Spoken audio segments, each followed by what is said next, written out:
support DHC project. And today's topic is modern energy management in municipalities, regulations, tools, and technologies. As you know, energy management in municipalities is very important. We have in Poland many examples in local authorities, for instance, the example of Bydgoszcz that you have heard of many times. So today we're going to talk about Bydgoszcz as well, but also we wanted to give you an opportunity to learn more about some other examples that will be presented by our foreign experts. And also we would like to use the many years of experience of Mr. Bartłomiej Kupiec, who also works on the matters of energy transition. Together with us, we have representatives of municipalities. You have taken part in many of our previous meetings. I also would like to welcome the representatives of our member municipalities, but I also know that today we have many representatives of the powiat level authorities who do not know our association yet. Therefore, just a few words about our activities, because you know that energy management has many aspects of activities. It's a multifaceted type of activity, so as to be able to run energy management in the municipality well. For more than 30 years, we have been promoting energy management and efficiency on the local level. We also help local authorities in the implementation of local energy strategies and climate protection strategies. That strategies are important so as to be able to manage energy well in municipalities. We also promote the improvement of energy efficiency and the use of renewable energy sources in small and bigger places, just like in Bydgoszcz or Warsaw, but also we cooperate with a large number of smaller municipalities that who are interested in energy transition in their territories. Since 2009, we have been supporting the Covenant of Mayors. Also, we are the national antenna for the Consult Advisory Center for Energy Poverty of the European Commission, and also we work within the Pact for Climate Change. We're implementing a number of national, international projects that are directed at the energy development of our cities and municipalities. We are organizing many topical conferences, seminars, webinars, training sessions, study visits, and also we organize energy days so as to engage the citizens. We also help with the development of strategic documents such as the Sustainable Energy and Climate Action Plans. We support the exchange of knowledge and experiences. Also, we run our own publishing activities. We also run environmental educational programs, and all our activities are financed within the framework of European projects, mostly European projects or directly financed by the European Commission. Our projects encompass energy efficiency in buildings, development of district heating based on the renewables, energy management in municipalities, adaptation to climate change, integrated municipal planning, reducing energy poverty, engaging local communities, and energy education. And on this slide, you can see groups of logotypes of projects that we're running, and perhaps these projects will help you to find a project of interest for you. And we encourage you to use either the results of these projects that have already been completed or to join some other projects that we're currently running. As I've said before, we are organizing different types of events and conferences, webinars, and seminars, because we are very much interested in exchanging knowledge between local authorities. Such meetings are the best opportunity to talk, to find more about ways of improving energy management in municipalities, how to improve certain activities, how some solutions in some municipalities have yielded a beneficial result or beneficial results. We also organize study visits where representatives of municipalities have a possibility to see some installations live. We can see how our colleagues in other countries or cities have dealt with some problems. And here we can see what kind of solutions we can use. We are also helping in organizing energy days so as to engage local communities. Because as you know, local authorities themselves are not capable of dealing with the emission reduction goals on their own. It is very important to engage entire communities so that local authorities will be capable of showing what they're doing. Some citizens are sometimes not aware of what is being done in their own municipality. And it's a very simple way to show how citizens may contribute to the implementation of goals set up by local authorities by way of changing their behavior or just participating in the development of local budgets. Here we can see some seminars that we organized, workshops that were organized in some of the cities where citizens with local authorities representatives were doing some planning of the measures that need to be taken in their places so as to achieve climate neutrality. We also have published a number of good practices, advisory documents, and video materials where local authorities can show what they have done and to share the experiences. This is a very good tool for the promotion of knowledge among citizens and also to show what's happening all over Europe. So today's meeting is organized within the framework of one of our projects, which is the project financed by the National Recovery Plan. And this is the project to be implemented until June this year. This is the 5th meeting in the cycle of meetings that we have planned for. Our today's meeting shall focus on modern energy management in municipalities. The previous meetings have been recorded, so if you are interested, please use the recorded video materials that we have published on our pages. There you will find the presentations. Also, I encourage you to listen to entire sessions. At the end, you will find Q&As where representatives of local authorities were asking questions to experts, and perhaps some of them might be interesting for you. So I encourage you to take part in the last meeting to take place on the 15th, 16th of May in Jadwiszyn. This is going to be a live on-site meeting where we can meet, talk, and take part in the subgroups on good practices and in discussions. So I encourage you to come and join us. Obviously, we shall send out invitations to take part in this meeting and the agenda. So you will have an opportunity to see what kind of topics we're going to discuss. Also, we encourage you to distribute these invitations to some of your colleagues in your offices who might be interested, and also please share news about this meeting in your neighboring municipalities. And today, within the framework of today's meeting, we're going to talk about the energy management strategies in cities, key aspects of planning and optimizing use of energy in municipalities. We're going to talk about legal and regulatory challenges that we're facing. And here we'll have a presentation by Bartłomiej Kupiec. In the second part of the meeting, we're going to focus on district heating.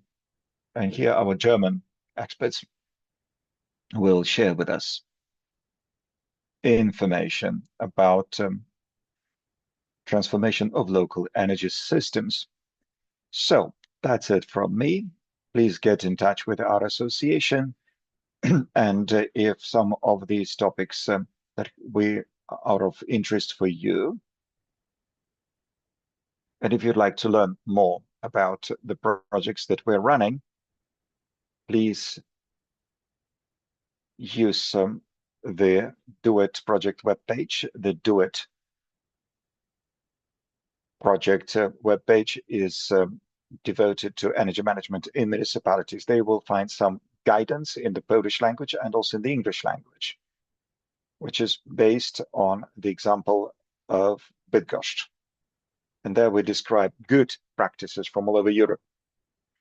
So within this framework of this project, we have had an opportunity to go to Hamburg and Dresden, where we could have a look at German examples of energy management in cities. So I do encourage you to have a look at the results of the project, to have a look at the materials that we have developed as complementary materials to today's meeting. But nonetheless, the example of Bydgoszcz has been discussed so many times, and many of you know this example really well. So I do encourage you how to see it all works in one consolidated guidance material. I would like to thank you very much. That's been all my introduction, and now I will very eagerly pass the mic to my friend, project manager, so that she tells us how to manage energy and monitor its consumption. Thank you very much. I hope I can be heard. I can? Yes, okay. I'll be sharing my screen now.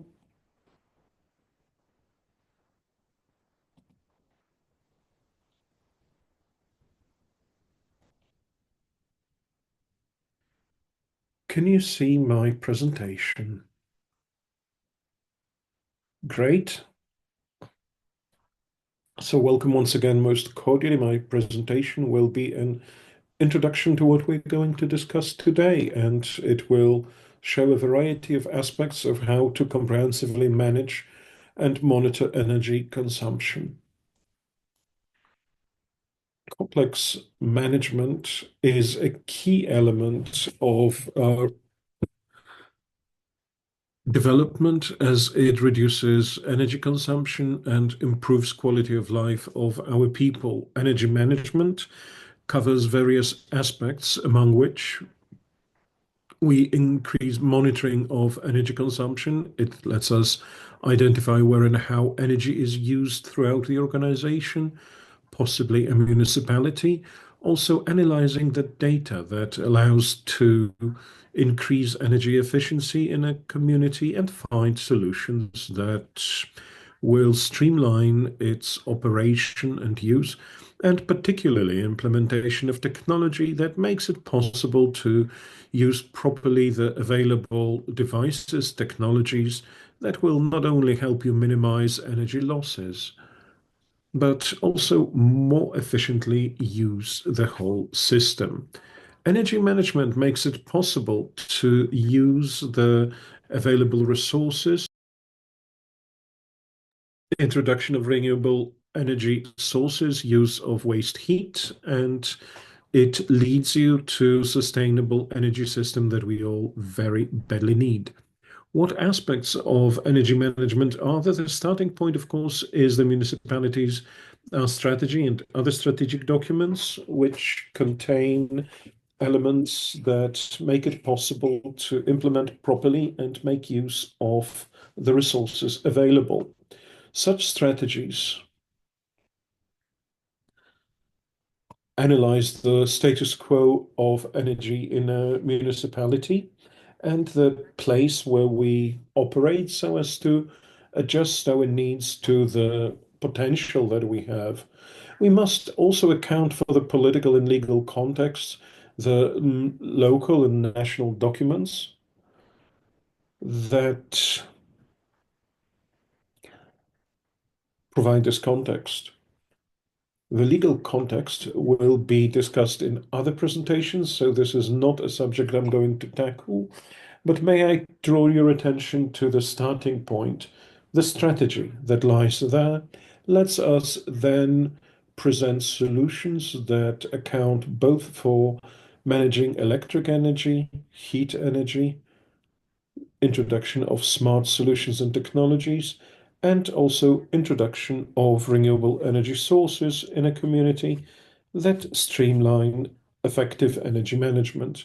That's possible thanks to the use of the available energy resources and also personal resources to build a team or department for such matters, accounting for appropriate aspects of financing. Now, these elements are something that we've mentioned during other training sessions. So if you would like to learn about that, we would like to encourage you to learn something from the previous training sessions that we have already conducted. I believe I've lost a slide. Starting from what streamlines our work, these are systems for energy management.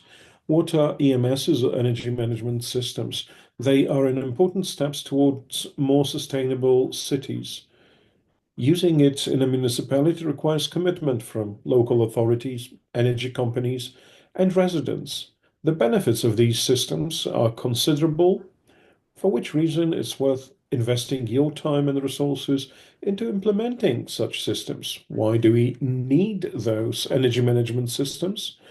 They let us conserve natural resources, increase energy efficiency, implement smart technologies that set the operation of the office, increase energy security and also energy independence, reduction of energy costs, and also this impact on our climate as they help to reduce greenhouse gas emissions. What kinds of management are available? In a municipality, we can start from various options, and they have different scopes of functions, different technologies. The fundamental monitoring systems just let you collect and monitor data on energy consumption. They're used for small businesses, small communes, often available as mobile apps and also as websites that are browser available, accessible. Then they monitor the consumption of energy in real time. They help you optimize. They let you use automation in management and let you integrate various processes and also resource planning. State-of-the-art technologies that let you make greater savings and that even further streamline energy management allow not only to real-time analyze energy costs, but also manage energy contracts, monitor different sites and premises, not only on one location, but on multiple locations, which can be important in a community because you can then deal with various sites from a single point of command, and they also allow costs and savings analysis in real time. It's also worthwhile to mention the introduction of renewable energy sources management. They can be integrated with the installations to be found on the premises of our commune, PV or pumps or other solutions. For example, biomass combustion and geothermal energy. This also lets us collect that energy, store it, and manage the distributed energy sources we have. Those systems support effective energy management and the sustainable development of businesses. We haven't got Bydgoszcz here, but in the Duet project, we had that opportunity of seeing how the system implemented in a municipality and automation in document management, how they let us manage not only electricity, but also heat, water, gas, fuel, at the same time providing access to data and data management and management of the documents that our suppliers issue. Where are the benefits? We can look at the example of Bydgoszcz, but also other communes, and we can see there the first solutions in energy management. Implementation of a management system allows quick and easy access to energy, faster processing of data, correcting mistakes on the invoices, reduction of printing and storing document costs, monitoring of consumption, and making decisions on the base of existing data, reduction of losses and management of energy management, elimination of interest notes and fees for late payment, and help planning your budget, because in your self-government units, you can see, compare your expenditure year to year, and also see what would be necessary to ensure appropriate volumes of energy in the years to come. Another benefit, highly worth mentioning, is streamlining this process by the office so that the staff may focus on analyzing and finding solutions that will help in our work. What does it look like? In a city where you don't have a system for energy management is often like that. We receive invoices from different suppliers and they move shuttling from one desk to another, and they don't always reach the energy management team on time. It's easy to have an error, and this makes the work hard and makes finding proper solutions even harder. In most cases, if you don't have energy management system, we know that in most of your cases, you have someone who manages it. There's a manual database that allows collecting information from institutions, and then such invoices go to the person who processes them in person. Now, the drawing on the right shows that energy management system strongly streamlines information flow and also finding errors. All the invoices, all the documents are registered in the system, and only from there, having been verified for errors or for completeness check, they go to the payers who pay for the costs of actual supplies. We start implementation of such a system from acquiring source documents, acquiring data. After data acquisition, we analyze the data, and only then do we distribute and administer the documents. All this allows in-depth analysis of what's happening in the municipality, obtaining information about how different units cope. Here, it's already been said that some such projects were developed as part of DUET. Soon you will have a guidebook which will let us share information on implementation of such a process. Passing on to the following subject, namely efficiency of heat systems. We don't only deal with electricity, but also with heat, which holds a fair share in operating costs in the premises managed by the community.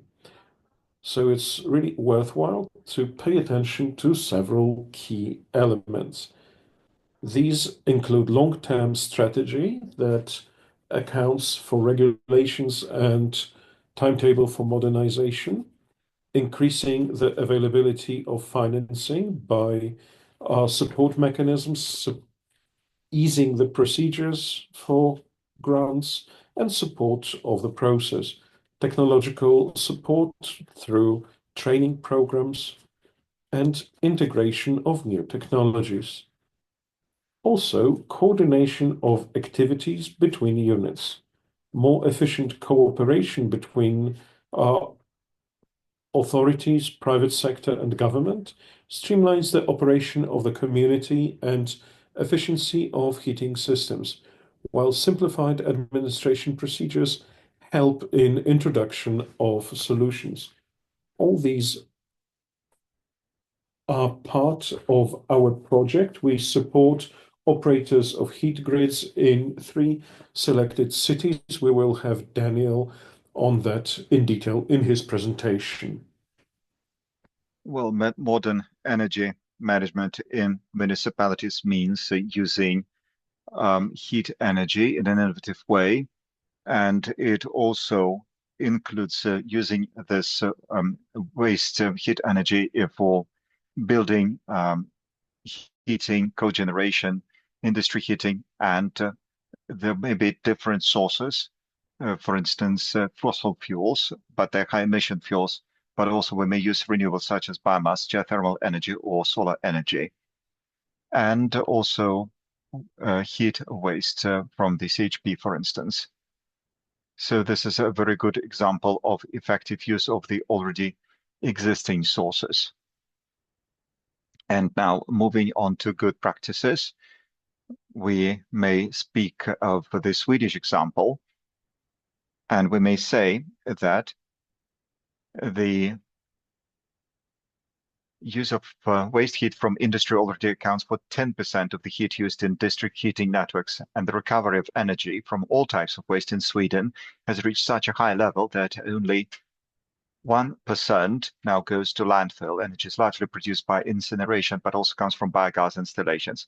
And the heat from the servers located in the Stockholm data park is transferred to the municipal heating network, thanks to which pavements are heated, which prevents them from icing over in winter. So no wonder such mobility solutions as bicycles in Swedish cities is possible, because they have solutions like that allow the residents to use bicycles in different seasons. And also the city offers funding for a waste heat recovery system. All is done so as to become completely free of fossil fuels. And we can do that in Poland as well. Yet another aspect that we need to have an eye on as we are managing energy in municipalities is a very important element under the current conditions, that is the implementation of the renewables. A lot depends on local conditions, but there are options available. The most popular is photovoltaic systems, that is the photovoltaic panels on buildings and solar farms. There are also options with the use of wind energy. We can use onshore, offshore wind turbines. Geothermal energy, that is the use of heat energy from the earth to heat and produce energy. We can use biomass, biogas, but also small hydropower plants. At the level of local authorities, it is worth thinking about local support programs for residents and companies, as well as to take care of the development of grid infrastructure for prosumers. As we're developing local policies, we need to take into consideration spatial planning with the account given for the renewables. So we should have a possibility of implementing different options, but first we need to think which options will work best in this particular site, in this particular municipality, and what will yield some benefits. And a project that shows that the renewables should not be necessarily introduced by local authorities only. There are so-called energy communities. They support energy transition and move towards distributed renewable energy sources and responsible energy management by way of engaging residents. And due to educational activities and due to their engagement in such processes, there will be a possibility to increase energy independence of municipalities so that they become independent of fossil fuels. This yields a lot of benefits. Also, the engagement of residents means that there are not only environmental benefits, but this is how municipalities become energetically independent and stimulate local economy. Again, I would like to mention one of the projects that we are running. This is the Power Youth Project that engages young people and uses the potential of young people in our Polish conditions. The objective is to show young people different key areas that are important from the point of view of the implementation of energy communities. So young people may play an important role in the development of energy communities in the future. We do realize that there are many challenges that young people are facing. Those are legal barriers, that is restrictions on the establishment and operation of youth energy communities. There is also exclusion from decision-making processes. There is also low level of awareness, but this project will help you to understand how to use well-tested solutions.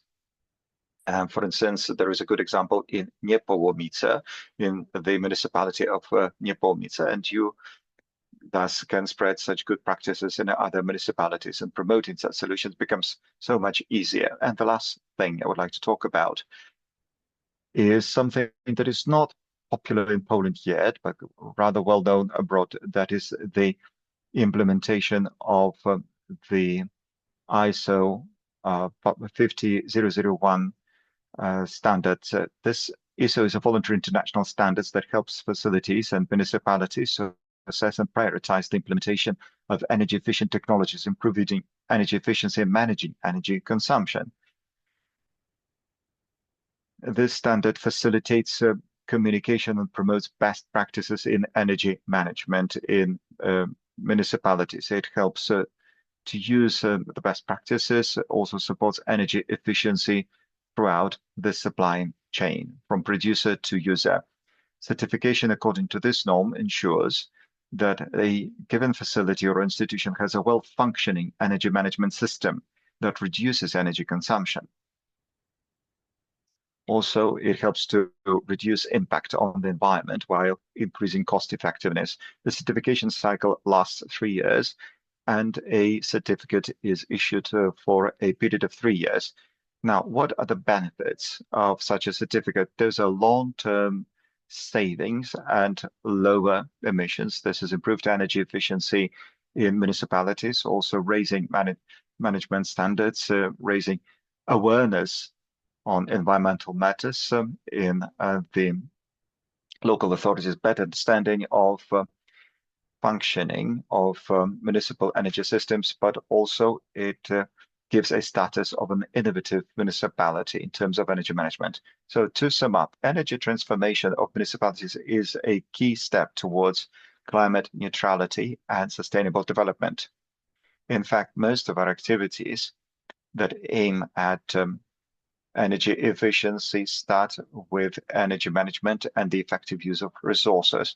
The development of the renewables and the development of modern management systems call for a strategic approach and cooperation of many institutions, but also they give chances, such as growth of energy efficiency, improvement of quality of air, support for renewables through local energy strategies, also the use of modern financing designs and schemes, and gaining support on the local level, but also EU level. It's important to cooperate on an international level to use and exchange good practices, as all of these activities are actually run by the association. Yes, we understand that you are facing many challenges. And among such challenges are difficulties with attracting investments, also how to integrate new technologies with the already existing infrastructure. We need to understand how to establish good cooperation between the private and public sectors, but also we need to provide for the integration of modern technologies with the district heating systems. But the future is not only a challenge, it's also an opportunity for local development, for savings and achieving energy independence all over the country. Thank you very much for your kind attention, and I will be happy to answer your questions during the Q&A session. Thank you very much. I just would like to say that we encourage you to post questions on the chat. And as my colleague has just said, after the next presentation, we will have a Q&A session to the first two experts, and then we'll have a series, the second round of presentations with another Q&A. So thank you very much for the questions that are already being posted on the chat. Many thanks. We will give answers during the Q&A session.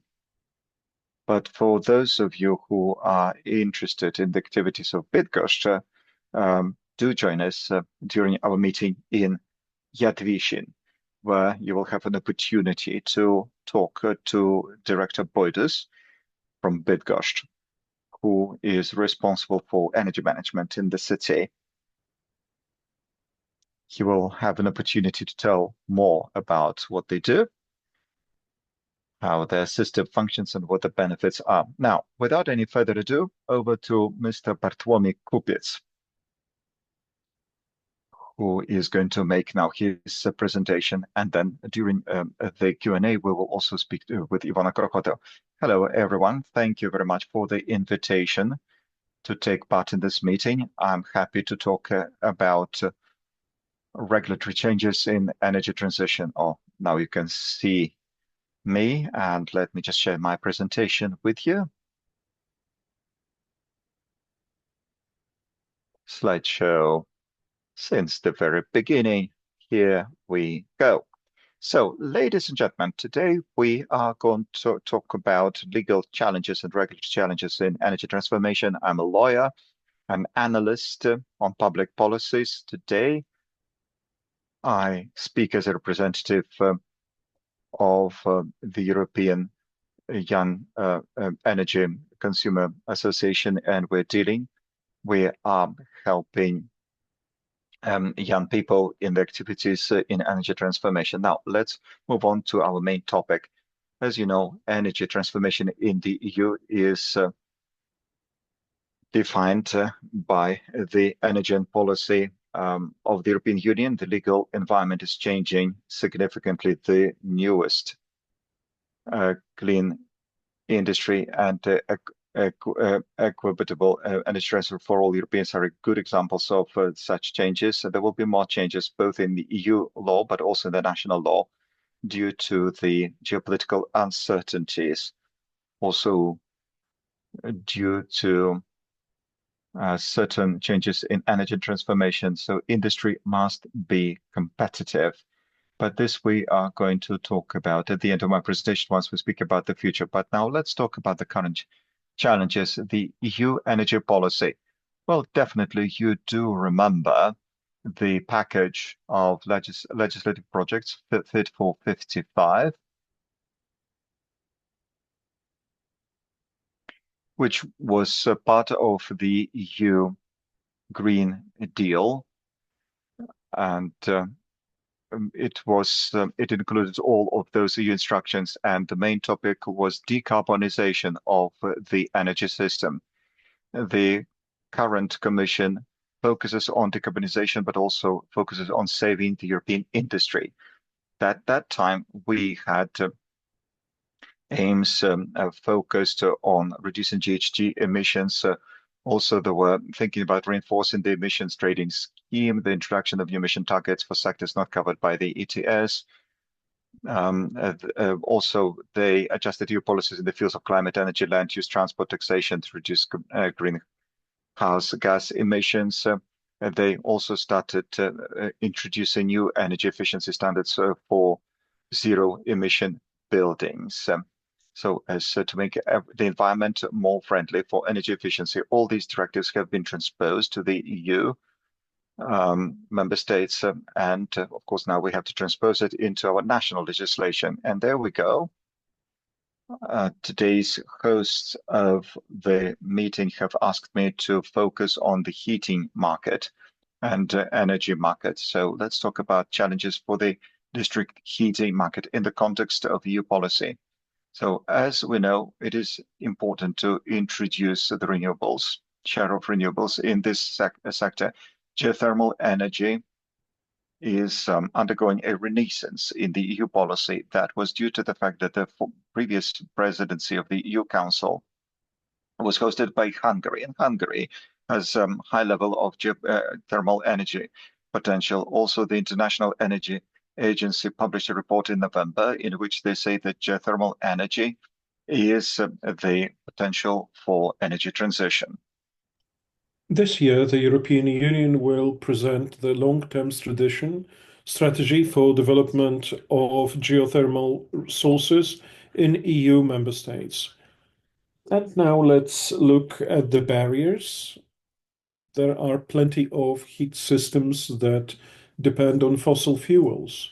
There is also a competitive pressure, and we know that heat pumps are now very much on time, and they are turning into more and more profitable business. This must be used, and it's used to be very much forgotten. In Polish law, we mostly focus on electric energy, and we really forget heat. It's this orphan of Polish energy transformation, but that's what I'm going to discuss now in the context of Poland. We also have the 2024 directive changing the 2019/944 before the Green Deal. There was this energy package, pure energy for Europeans. There were two famous directives, RED II, which really made it into the Polish mind, and another one which is of more key importance. That was 2019/944. It discussed that during the previous term of the EU Parliament, a decision was reached to make a novella to amend those two directives, and that's how that one was implemented. It's hardly discussed in Poland. Well, it's very interesting, and it reinforces the protection, says that all the recipients who are sensitive and in energy poverty are fully protected from disconnection. And they must develop certain structures. For example, many EU states, like, for example, Slovakia, has no actual definition of energy poverty still. Moreover, it's providing information about potential of connection. Operators need to publish detailed information that would improve all those problems that we see in Poland. For example, lack of information, flexible connections to network. We have problems with connecting RES to the grid. If such solutions are implemented, could probably implement planning and connecting those installations to the grid so that there are fewer refusals. We know there are plenty of them because the president of URE office presents a report, and the number of refusals in Poland is growing from year to year. This directive also introduced a new service. It's not really a service. There's operation in energy market, which is called energy sharing, in Polish dzielenie się energią, which is a particular revolution in the market. The fundamental transaction is sales and purchase, as in every capitalist market. That's the fundamental transaction that we're learning to do from our youngest years. And now comes energy sharing, which can be free. You can exchange energy. That causes certain administrative problems, especially in civil law. Is that sales or not? And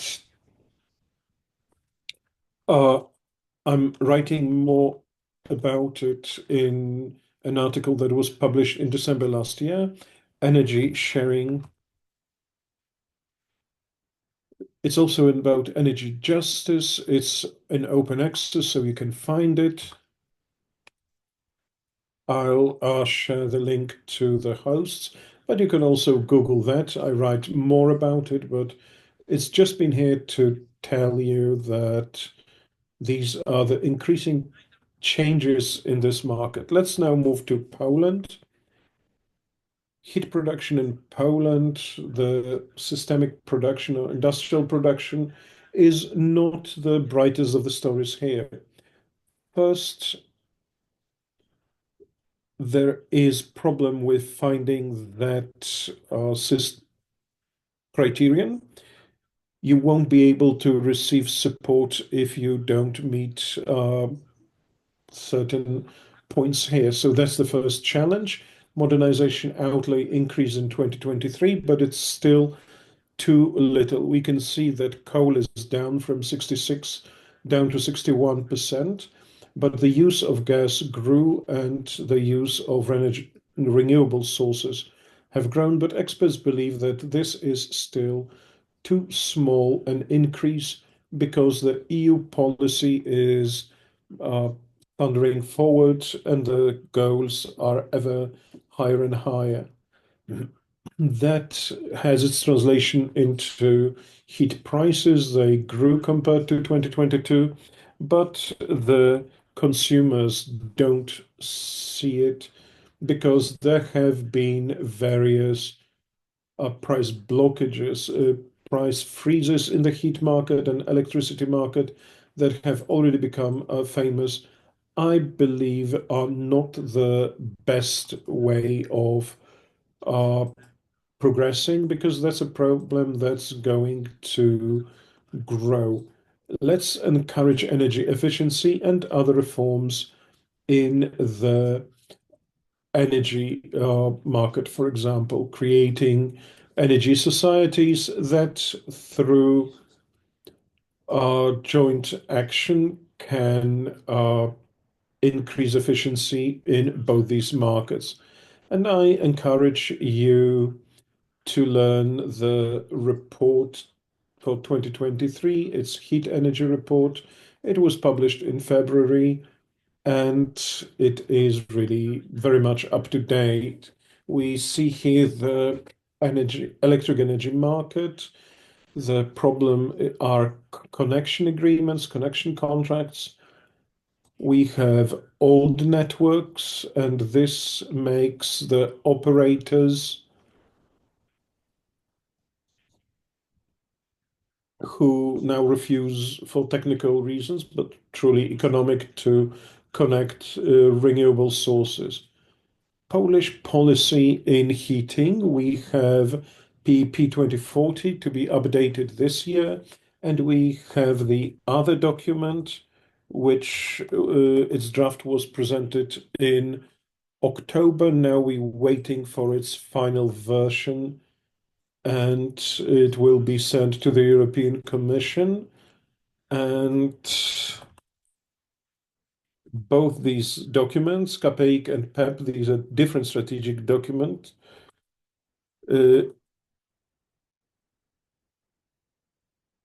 Now increase of numbers of renewable energy systems and use of various ways of storages, including geothermal. We still need systems for LPG, which will be replaced with low emissions gases. There are considerations for hydrogen. I'm quite skeptical about the use of it. I believe that in heat production, hydrogen, green or low emissions, should first be used in the sectors in which it's currently used, because Poland is the third largest producer of black and gray hydrogen, which is obtained from fossil fuels. And as you might have heard, there will be insufficient amount of green. So the electric energy for the production of green energy, it's created through electrolysis. This energy should be used for decarbonization of our system. I believe that the hydrogen should be used in those sectors where it is the only means of solving the problem of decarbonization. For example, in steel production or in chemical industry. As I mentioned, as it concerns hydrogen, EU has ambitious plans, but we know that we won't fulfill them by 2030. Challenges in heating system, high fuel prices and prices of CO2 emissions rights. We see that the sales fall outlay is really very great on modernization, hundreds of billions of zlotys, the infrastructure, increasing energy efficiency in heat systems, meeting those goals of EU and Polish energy policy, and really looking for new sources of financing, grants and low interest loans. System heat should return to the main discourse concerning energy transformation in Poland. And we also have the energy policy in the electric energy market. I'm only discussing CAPEC here. That's old and calls for updates. We hope there will be an update after the presidential election this year.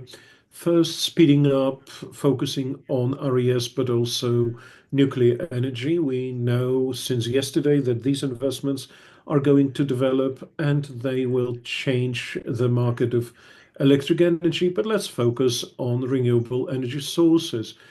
Here we also have those areas of speed development, so-called go-to areas, which will make this system of issuing permissions in those areas to speed up. We will discuss those areas during the presentation further, but we see that what is necessary here are investments into RES and also a change of 10 times the height. We hope that this will be amended by the President of Poland. We really need to use wind energy. There is also possibility that grassroots movements could slow down RES. So what we need is a system that would help us to keep the added value from RES in the local community. That's why we need to create those communities. You know those, there is this civil energy community, a novelty in Polish law, so that Polish citizens could invest into RES using their own capital, because that's the way that helps you with grants, with support systems, so that they could invest in those modern solutions as presented in this presentation, and so that thanks to that, they could manage this energy at local level. Of course, a community can join into such a community, but then the local pensions will relent because they will see that this energy, the profits from it, stays with them. The following challenge is implementation of the directives from 23 and 24. The first is the famous RED 3, an update of RED 3. Now we have RED 3, previous was RED 2. Poland hasn't even probably transposed it, and now we're even talking about RED 4. That's what you hear beyond the stage in the wings of all those discussions. So I'm just telling you what's in store there. I'm sorry. Something connected to me here. Give me a second, please. How can I return to you? How can I return to screen sharing? We can see everything. Now I can't see you at all at the moment. Because that stopped for me. That's a curious thing. I've never seen anything like that. Show me the screen. Perhaps if I click that, I just lost absolutely you from the screen. All I can see is my screen. I hope I'll be back with you in a moment. Show me the meeting. I believe I'm with you. Yes, I'm back with you. It's being recorded now. Let me return to sharing screen. Sorry, it's been a small technical glitch. There are also changes in using forest biomass or wood biomass. So moving to biomethane and to hydrogen, using waste energy, and of course, this sped up development of RES. In line in Article 15 of RED, 3 member states are supposed to develop those areas where permitting procedures are short. This calls for national legislation, and Poland presented this UD 162 project, and I'll discuss it in greater detail. So this is the Energy Planning Directive. It's important to have plans for integration with municipal settings and with energy communities. That is an opportunity to make better use of local renewable sources and waste energy. Also, we understand that the spending on energy efficiency shall increase. Therefore, we need to have an effective system. And to become an effective district heating system, it will be a more difficult task to achieve such a status, because we would need to make sure that we have a relevant share of the renewables in the system. So modernization is going to be costly, and therefore there is a need to find external financing for such district heating system development, and also a possibility of public support systems. But this would be possible for those energy systems that are energy efficiency. So it's going to be a challenge for the Polish district heating systems, because now we have new criteria, they're more stringent, and therefore we need to make sure that we will be capable of raising finances. And we have a directive on the energy performance of buildings, and all new buildings should be zero emission, and existing buildings are to be gradually retrofitted, and in practice it means reducing the heating and electricity demand in buildings. Such buildings must be powered by efficient district heating systems, or if necessary, with the use also with the use of community energy. That is in line with the transmission of the RED II directive.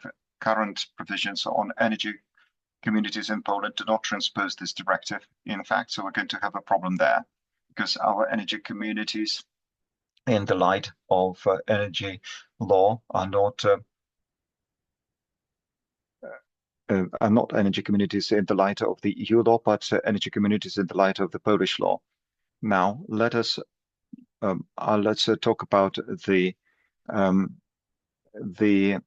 so-called OPRO, that is the difficulties with the development of renewables. So we have a new law on amending the law on the promotion of electricity generation in offshore wind farms and certain other laws.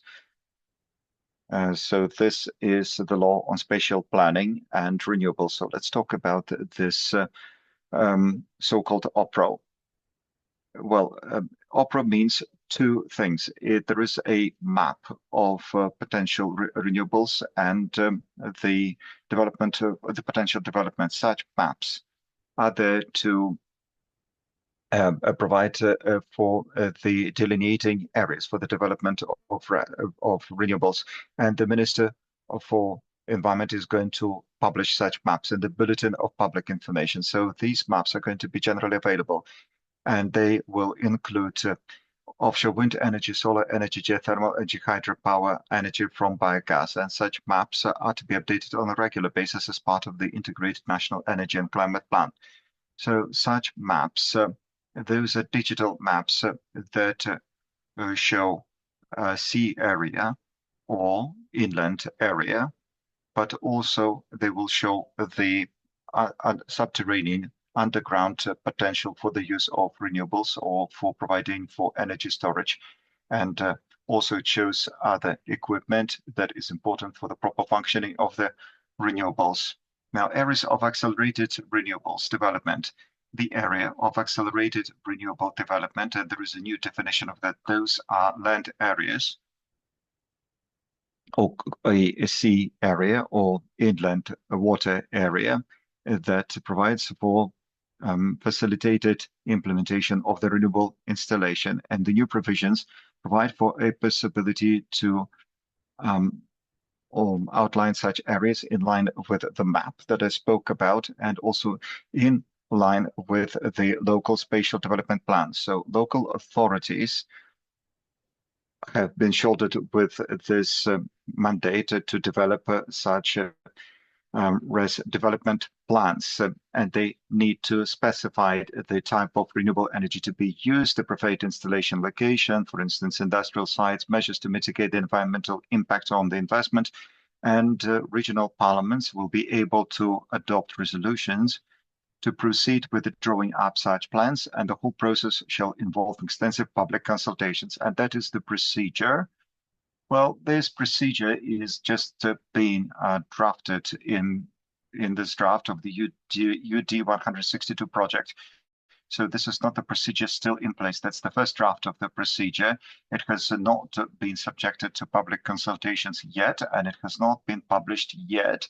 There are no opinions or comments have been presented to this draft project of the procedure. So this procedure is to be definitely changed before it becomes heard in the parliament. But how does it look at the current state?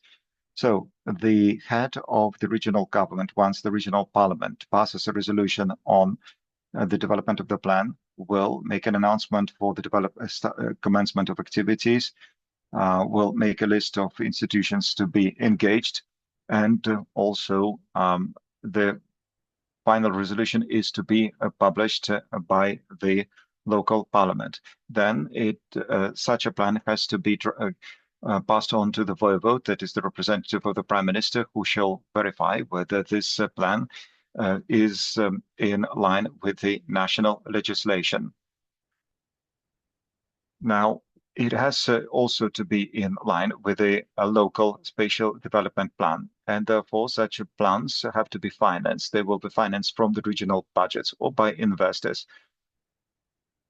Should it lead to some investments, and all of these details are to be updated because they will serve as an information base that will indicate possibilities of developing renewables. Now, as for municipalities, not all of them still have spatial development plans. And if there is an investor, then the municipality may act in the following. There may be an investor who would say that he's interested in developing a plan, and the municipality will then apply to the regional governor to develop the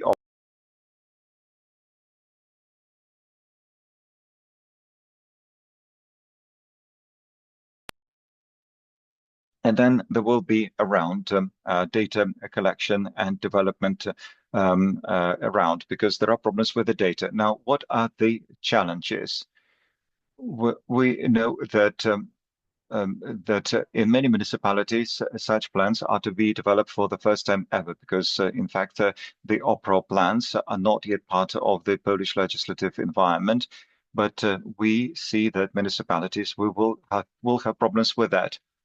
It is not clear whether this process is going to be used as an opportunity to fill in the gaps in data on environmental sensitivity, because many of the maps that we have have not been updated. Also, it is not clear whether regional directorates on environmental protection will be also engaged in the development of such tools in their territories. But it's especially going to be difficult in those areas where we do not have environmental data. So It's also important for such companies as the DSO. For instance, Tauron may have its own practices as a DSO. And so this also needs to be taken into consideration. So the conclusions, the Opera solutions are going to be implemented on a gradual basis. It is impossible to establish Opera all over the territory of Poland, because only 25 to 30% of municipalities have their current local development plans. And this is a key document for further renewables investments on a large scale. Also, it is important to provide for better data about the environment and the current maps that we have. And also, as far as mapping activities are concerned, they are allowed to use only official databases and official national documentation. They cannot currently use open source tools, which means that the potential for mapping for the development of and also for the areas of accelerated development is limited. And even threatened. Well, we'll see how it's going to develop. It's March right now. This draft law is still being developed. It's still being proceeded. We'll see what the Parliament does. And we will see whether during the public consultations, the ministry will take into consideration the opinion of practitioners, municipalities, and experts. Now, the future of energy policy. Well, as I've said before, the priority is energy security. Industrial competitiveness, growing support for deregulation, significant increase in support for the far right, and identity politics in many member states. So there is a different group of interests, and this significant increase for the support for the far right means, and to also identity politics in the EU member states, it means that the Green Deal may be changed in some countries, because green policy in some EU member states is not communicated well to society. And it may mean that we need to focus on energy communities. And it doesn't matter whether these people are left-wing, right-wing, or center liberals, but any energy community may have its own values. For instance, people with liberal opinions will bet on entrepreneurship. The right-wing leaning experts will focus more on promoting local values and local possibilities. But just to say that, and we see that the current Parliament, European Parliament, is focused on industry and supporting European industry. Of course, there is this new industrial deal, and this is currently the main focus of attention for the current EU Parliament. What does that mean for energy and climate policy?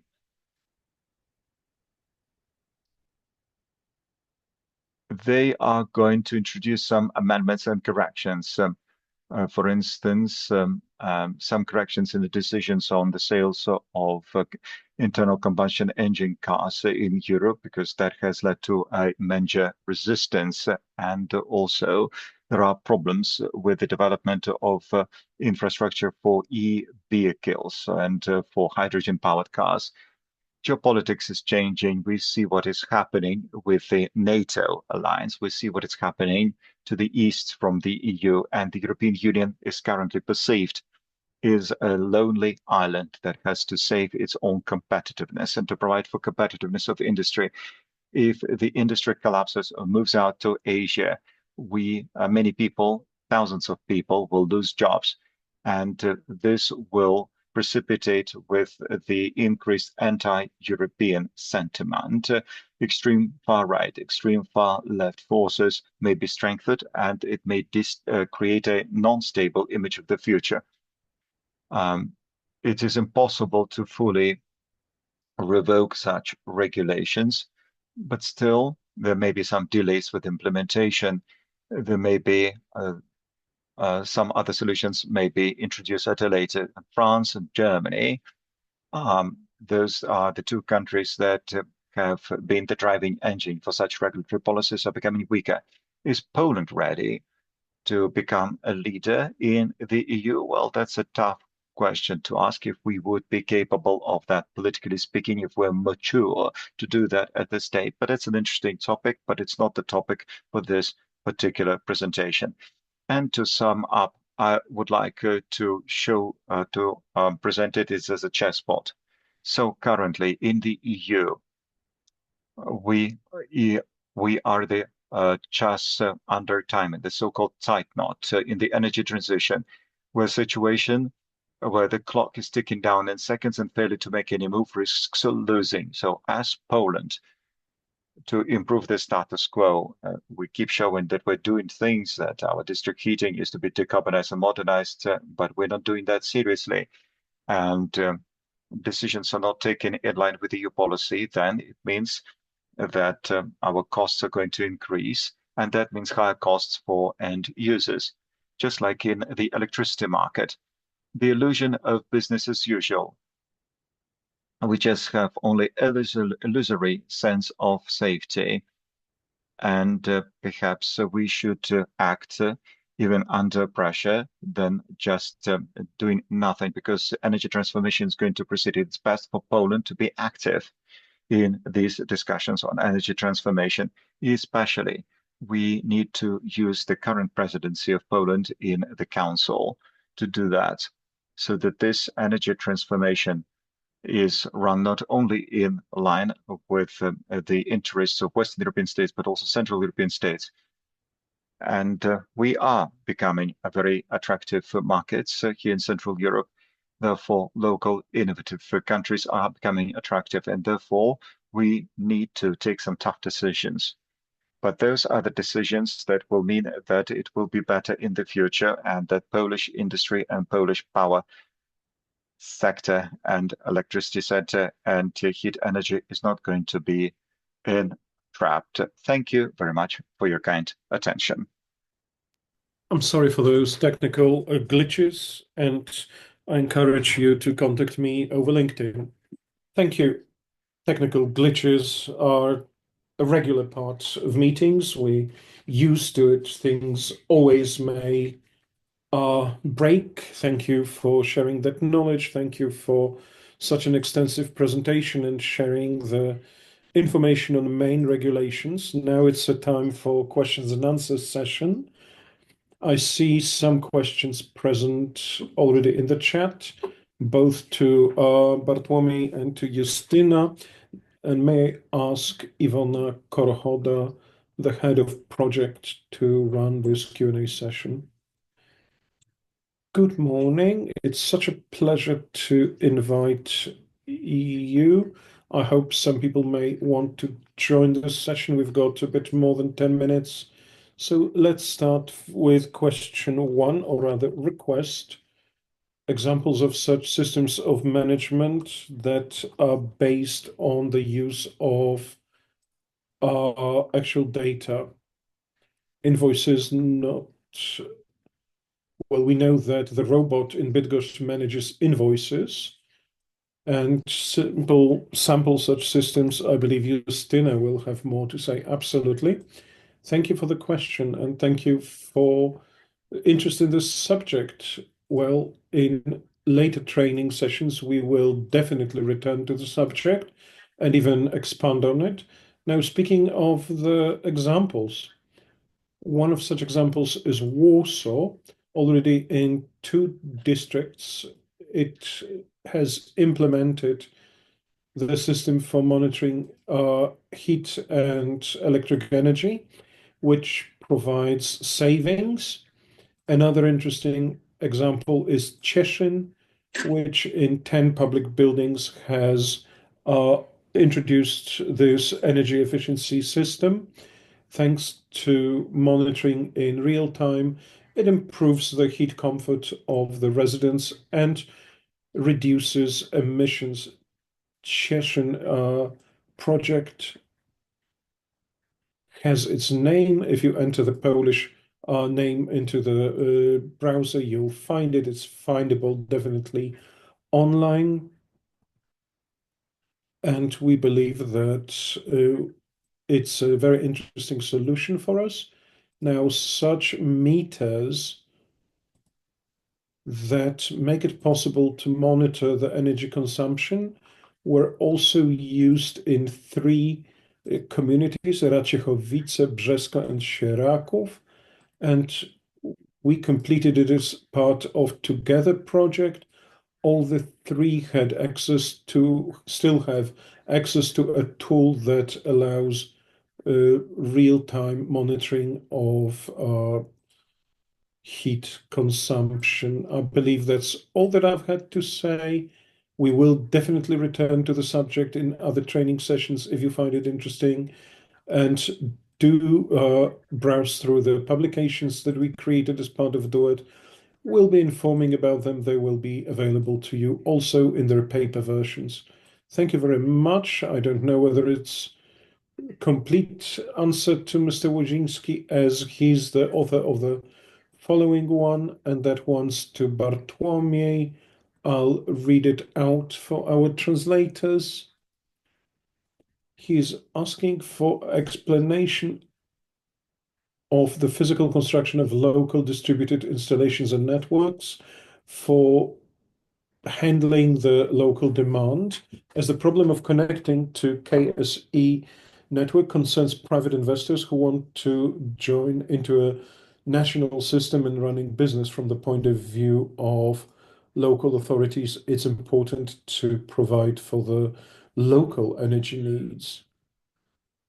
So that's about the physical construction of it, or is it about the legal aspects? Procedure of connection, it's the physical construction of those installations. Tomasz, you're invited to join. If you could switch your mic on, that will help us in fine-tuning your request and finding an answer. Well, we can only see what I've read. How you build it? Well, that's probably another idea for another workshops with an engineer. And it is very important, and there's plenty of potential. Let me read this question. It would be important to introduce tools that would help.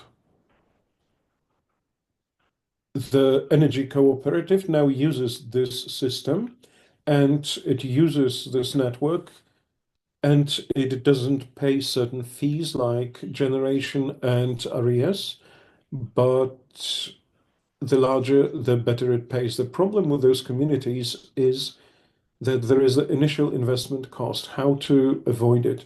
We have the pre-investment stage, that's starting this community, and then investment, for example, into renewable energy sources or some other activity. This civic system can, for example, recharge your vehicles. And to finance such a stage, you need a state support system, either grants or a competition that could give us donations. We had one. It was organized by the Ministry of Development and Emirate, so Ministry of Development and Technology, and it lasted from 2001. Sorry, 2024. It ended in March. That was pre-investment stage, and investment stage ended in December 23. The communes that really applied for financing under this program had to develop a concept for development of such a community. These concepts are still being developed, and the Ministry of Climate and Environment that took over those concepts are still working on them. However, funds have not yet been launched. Why? We have another problem. There's no one to consult those entities who want to start such a co-op. There are plenty of different entities with better or poorer repute, and they hardly ever know how to develop concepts of development. They consulted communes, and now those communes those communities go on improving those concepts, honing them, which means that the funds as yet are blocked for them. I believe that the final deadline for delivering the concepts is June. Most of those entities will do it, will receive funds, but then there's another problem. Consultancy for those communities is also important. So-called areas, one-stop shops that would make it possible for, at a local level, perhaps in Poland, that can be either a county or a region, to consult how to invest into such communities. In Belgium, for example, in Flanders, we have that agency for citizens' energy production, and there are no consultants at all. All you have is that the state does it. The state gives you various grants to those communities that are promising, highly promising, that introduce innovative solutions. Let me also tell you that civil energy production will be supported. Interestingly, I forgot to mention it in my presentation because it's in EU law. In the third quarter, there will be citizens' energy package with more support systems and regulations for energy systems. It will be transposed, etc., but this will make those communities, force those communities to develop. We now also proceeding according to UD 162, making it possible finally for those to operate in municipalities. There was a question whether these co-ops could also work in the cities. Let's hope that the project will pass through and it will have those co-ops working in Polish cities. If I could, it's great you've mentioned that there are countries where already at the national level there are support tools. What I meant was that, yes, obviously it's hard to start a community. However, it seems to me that it's relatively easy compared to its later upkeep. We're meeting here as communes. We have some human capital, personal capital. We have some time. Somebody is delegated to do it during their working hours and they can do it. I can see a major problem here if neighbors wanted to go for something like that because they don't have at their disposal amount of electricity that will let them generate profit.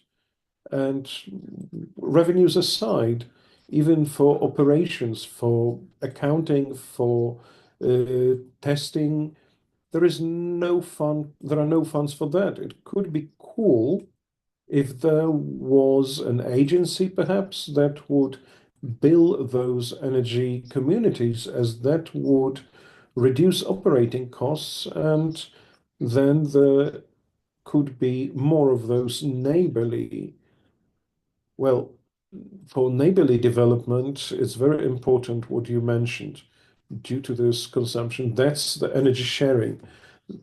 Energy sharing is envisaged especially for those groups of active consumers that could share through that public grid, but they have one RES that gets together and it's either paid or if they arrange it free of charge. It's not in Polish legislation yet.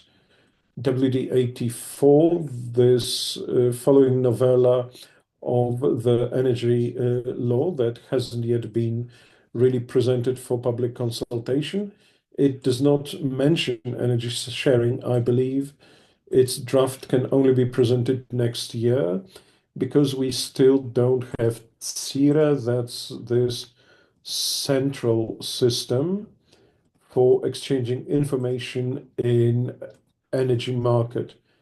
Currently, energy co-ops or the communities that operate better are mostly the tools developed by communities. Yes, because communities have consumption that will allow the production at the levels that will allow operating activity, but we see how much has changed in the last 12 months. Things are not going well. There are more and more of those communities, 53, yes, precisely. And we must also remember that some have been stricken out. So there were even more than that. Yes, those that were stricken out for a variety of reasons, but let's not share this information.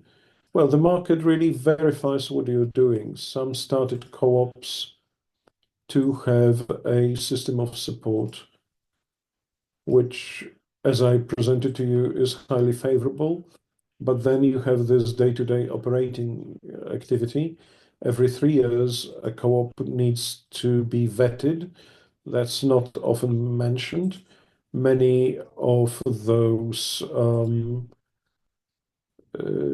entities are not entered into the registry of beneficiaries, and they have such a duty.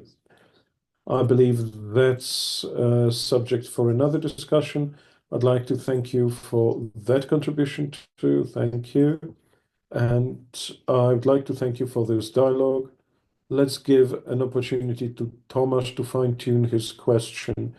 Because he called it legal aspects, I believe that he mentioned how in the currently binding law you can connect those distributed installations to the system to ensure energy security of a community. But as the author does not say yay or nay. Well, if there is a connection application, well, of course, they have to meet some parameters and they need to be listed as a small renewable installation. So legally speaking, there are many legal requirements to meet, which would call for yet another presentation on investment processes. And of course, we may run such a seminar, which undoubtedly is going to be a topic to be discussed so many times. Thank you very much for this first part and for your presentations. And should there be any more questions, please post them on the chat so that we can go back to such topics. Now, let's move on to the next part of our meeting. We're going to talk about power-to-heat technologies to support energy transition. And I would like to give the floor to Mr. Mohammad Saeid Atabaki from the Halmstad University. Over to you.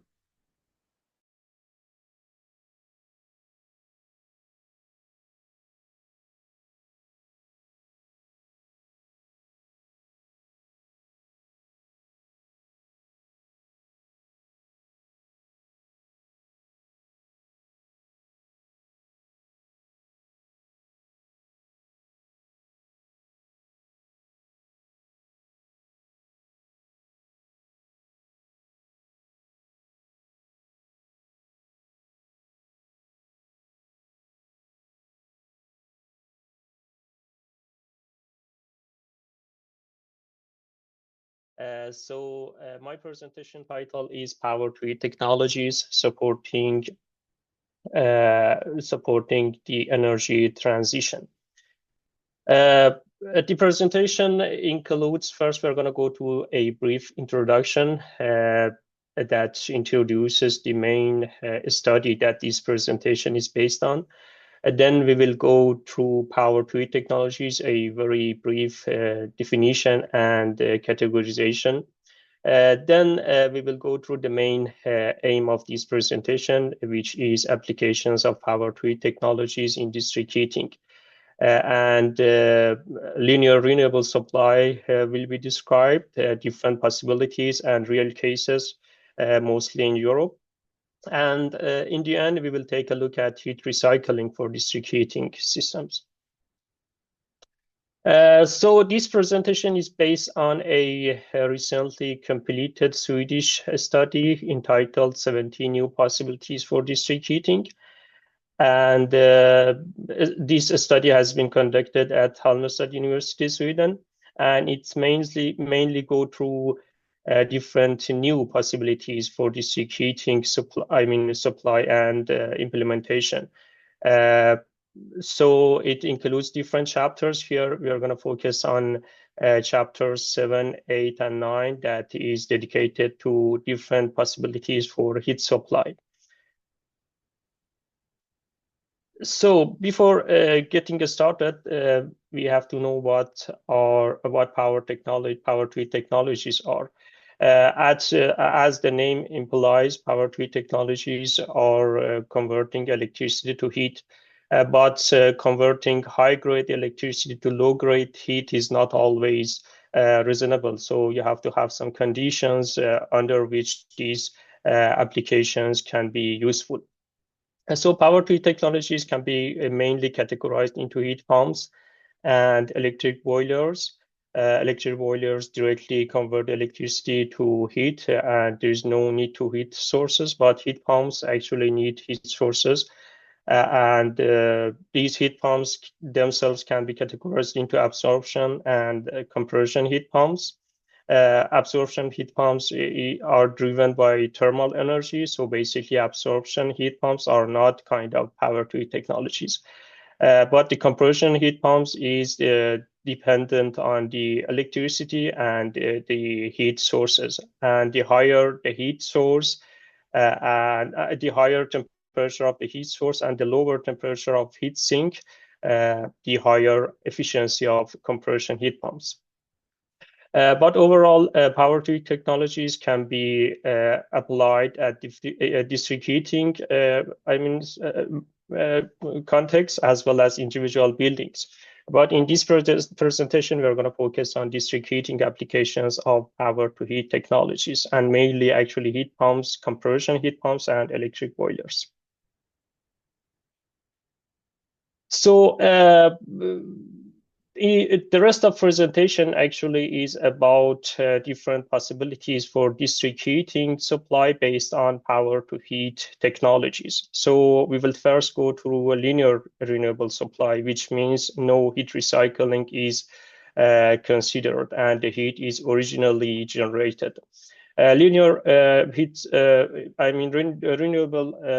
renewable supply for district heating includes geothermal, solar thermal, ambient heat, and electricity. The first three ones actually are heat sources, and the last one is electricity that is used both by the heat pumps and the electricity. These heat sources, the first three, geothermal, solar thermal, and ambient heat, are used for heat pumps.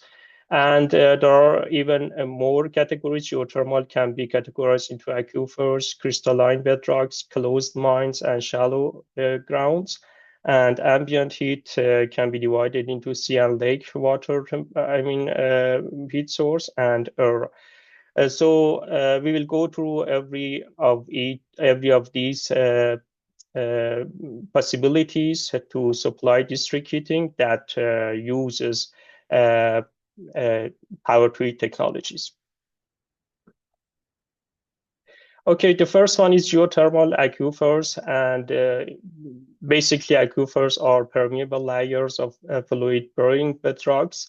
When the heat from interior earth is flowing towards the surface, a part of that is stored in these aquifers.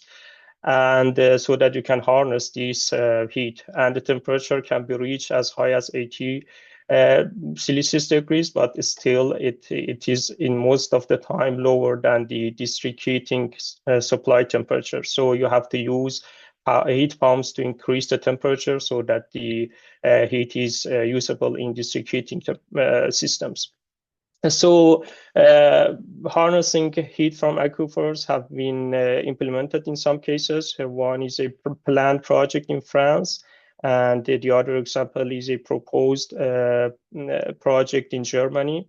And these projects have different characteristics, and you can even find more case studies in the main report, but we are just introducing very quickly the case studies. The second possibility of geothermal is crystalline bedrocks that are underground, very common in countries like Finland and Sweden. The advantage is that the temperature is most of the time is high, but still in some cases you cannot achieve a suitable temperature for district heating, directly application of district heating.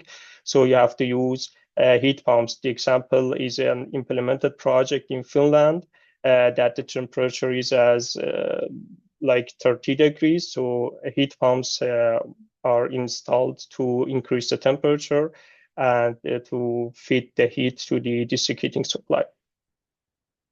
The third possibility of geothermal is closed mines, which are already built and save you from some construction. But the downside is that the thermal and recharging capacity of mines are limited, and you have to consider sustainability issues when extracting heats, and you are not go above a certain amount of heat extraction.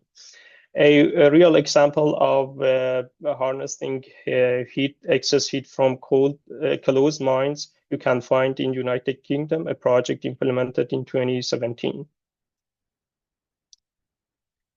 Another possibility of geothermal is shallow grounds, that basically energy from solar and ambient heat can be stored in underground. The advantage is that you don't need to dig too much, and around, for example, 500 meters, you can access these resource. But the downside is that the temperature is not high. So I mean, first of all, you have to use heat pumps, and maybe the efficiency of heat pumps because of the low temperature of the resource is not that high.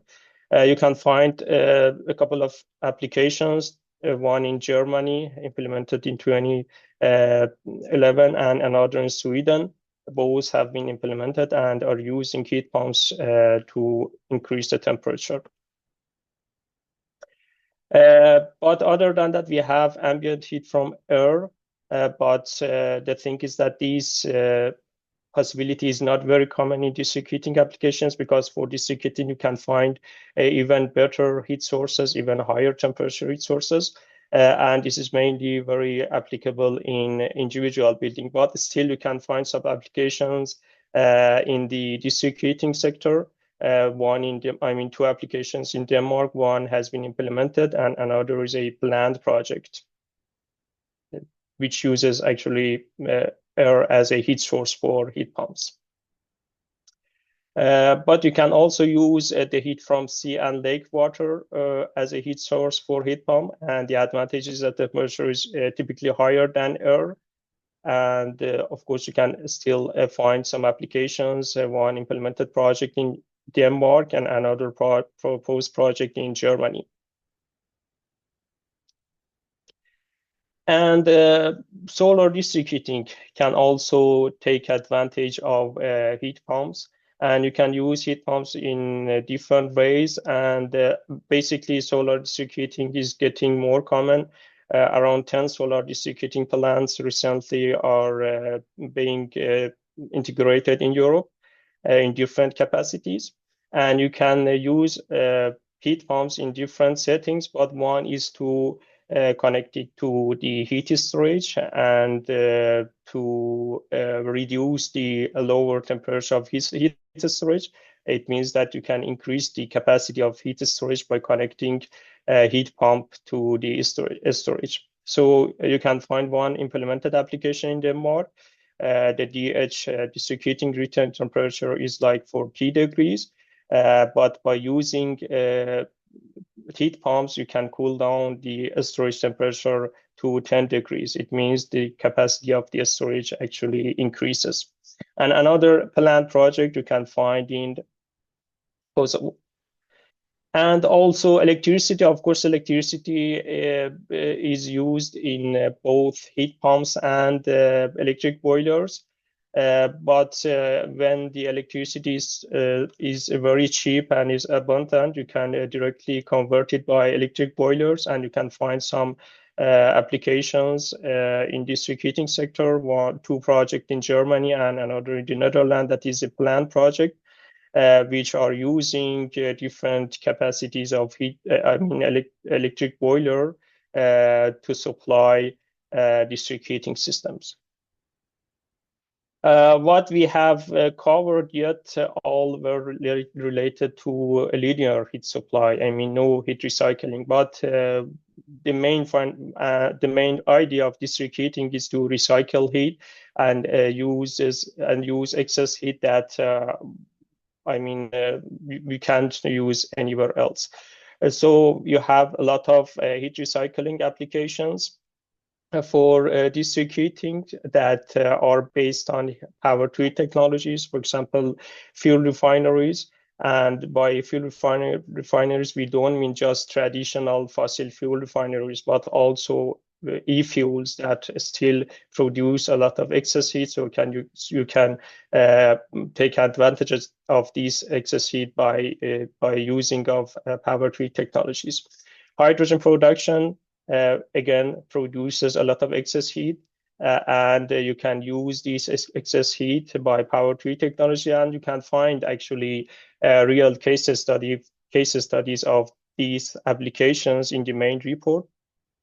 Petrochemical plants, of course, fossil fuel feedstocks traditionally have been used in petrochemical plants, and actually a lot of excess heat is available, but new and future petrochemical plants can be based on biomass feedstocks. Still, a lot of excess heat will be available. Electricity distribution and transformers actually produces a lot of heat again. New industrial processes, not like traditional energy intensive, but even new Jest to sposób na to, by stworzyć dodatkowe ciepło, do którego będzie można wykorzystywać pompy ciepła. Także i wody odpadowe, one dają bardzo dużo ciepła.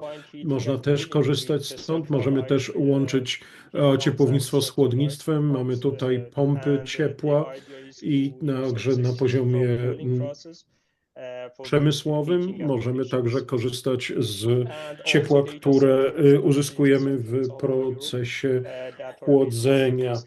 I dane mamy tutaj przede wszystkim dotyczące wykorzystania powietrza i wody w chłodzeniu sprzętu. I tutaj nadmiar ciepła jest wykorzystywany w różny sposób w ogrzewaniu przemysłowym. Także i tworzenie baterii jest procesem, który wytwarza bardzo dużo dodatkowego, niepotrzebnego ciepła, co może pozwolić nam na to, by wykorzystywać to, co normalnie jest nam niepotrzebne. Można tutaj tworzyć różne projekty. Proszę bardzo, w całej Europie takie projekty są wdrażane, projektowane na całym świecie, zwłaszcza w Europie oczywiście, i znajdują się one wszystkie w naszym raporcie. Dziękuję bardzo za uwagę.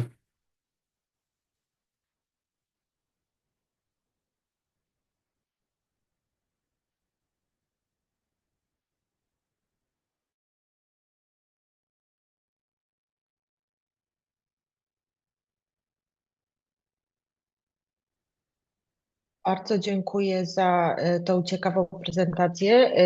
Nie wiem, czy Thank you very much for this interesting presentation. I don't know if you can hear me because I couldn't hear the end of the presentation. Perhaps one or two sentences were lost. Maybe that was a problem with interpretation. Please check which channel you are working on. Thank you very much for this interesting presentation, and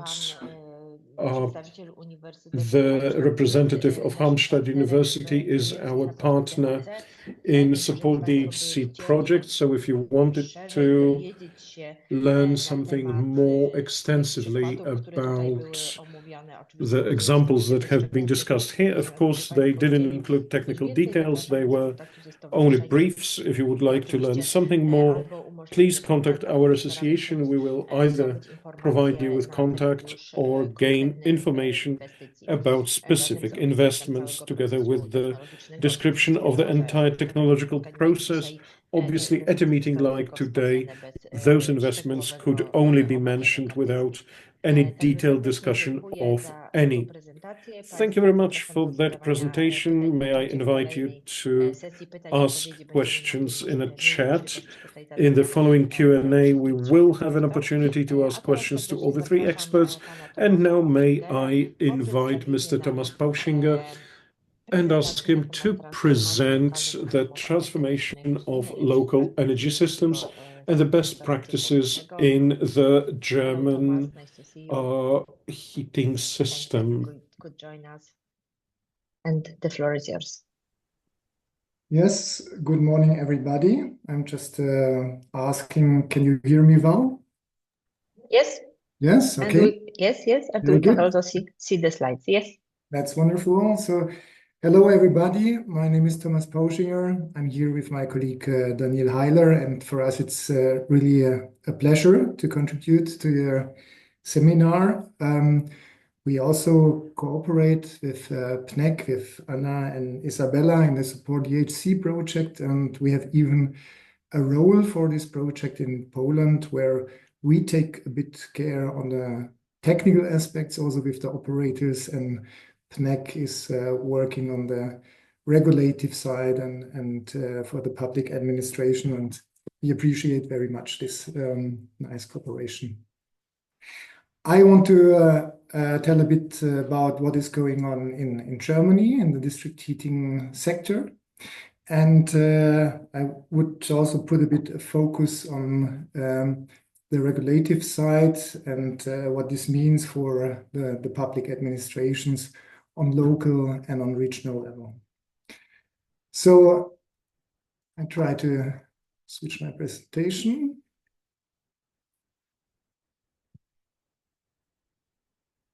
Okay, so we are representing AGFW, and AGFW is a German district heating association. We are taking care of the sector since more than 50 years. We have around about 700 members. They are mainly district heating operators, but also other branch enterprises and administrations which are active in this sector. And you see in this graph on the left side that we have various sectors. We have 60 persons working in Frankfurt, and of course we take care of the policy part, but also the technology is rather important for us. We are also taking care of the regulation and R&D and so on. And my role is I'm in the R&D department and take care of international cooperation. And I'm also responsible for district heating policy in Baden-Württemberg. So actually, we had really big changes in the last year in the sector. I can say that district heating really gained a lot of significance in Germany. There's a lot of attention. The reasons for that is that our last government was really focusing on the energy transition in the heating and cooling sector. So this was very strong momentum. And in addition, we had to face in 2022 the big gas crisis due to the Ukrainian war. And last not least, we had also some really favorable policies and a funding program coming up. So this was a big push. And you see here that there was also an agreement made between the sector and policy to really extend district heating in Germany from today 14% to higher shares, but also in the same time to decarbonize district heating. The situation today is that we still have predominantly fossil fuels, which are around 70%, mainly used in CHP plants. And we have, on the other hand, already today around about 30% of climate neutral technologies. If we include there the renewables in energy production and also the waste treatment plants. So that's the situation today. We have around about 4,000 networks. So in almost all German cities, you have district heating. We have 140 terawatt hours heat production. This is around 14% of the heat demand. And yeah, so this is our starting situation, and this has to change drastically. And there are many scenario calculations done. We also updated one study recently. And in the graph on the left, you see the situation today, where we see it's still mainly fossil CHP plus waste incineration plus biomass. And then this shall be changed to renewables, and we see that what is today the CHP should be transferred from coal to gas first and should be ready for hydrogen and green fuels in the final scenario. Waste incineration and bioenergy will remain more or less the same. Then we have the use of unavoidable waste heat from industry, but also from other processes which needs to be developed. We have deep geothermal, where there is a lot of activity ongoing at the moment. The really big part is heat pumps with various heat sources and solar thermal. And yeah, I think we have seen in Said's presentation before, it's more or less the technologies which have been shown there. We have also calculated the cost related to this, let's say, big transition, which is decarbonization on one hand and extension of district heating in the other. Resultings are enormous investments, around 40 billions still this decade, and 120 billions until 2045. And of course, as association, we see the need to really that this is supported by the state, because it's a big infrastructure, let's say, measure and really big investments. So we have to really take care how this can be financed in a way that district heating also remains payable for the end consumer. So the policy framework is built on one hand on this agreement between the last government and the branch.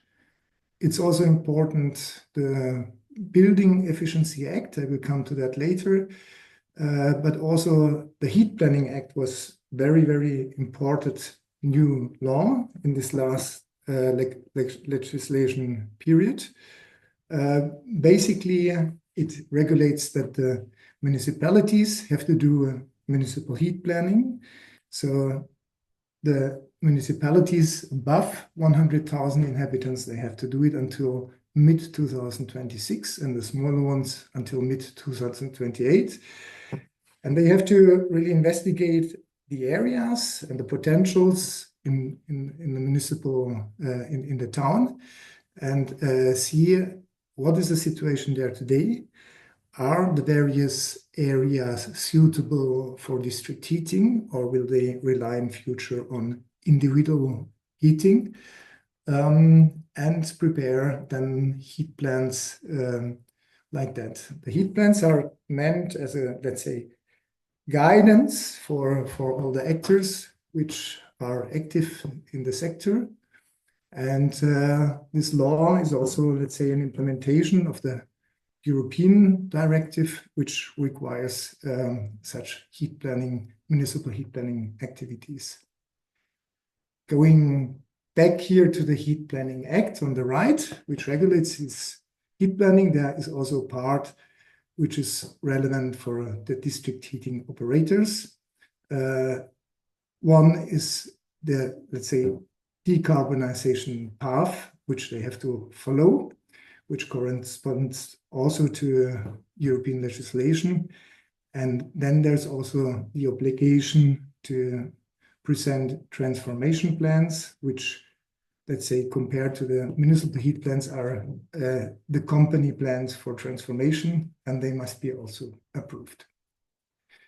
So in total, we have a quite complex and elaborated scheme now in Germany, which is, let's say, on one hand, the Heat Planning Act, asking for the mandatory heat planning of the municipality. We have the Building Energy Act, which gives requirements to the house owners. And one important point here is that one point how you can fulfill this tough requirements of the Building Energy Act is to connect to district heating. This helps us a lot in the moment. So district heating becomes a fulfillment possibility for the requirements of the Building Energy Act. Then we have, I mentioned already before, that there is also a national funding program.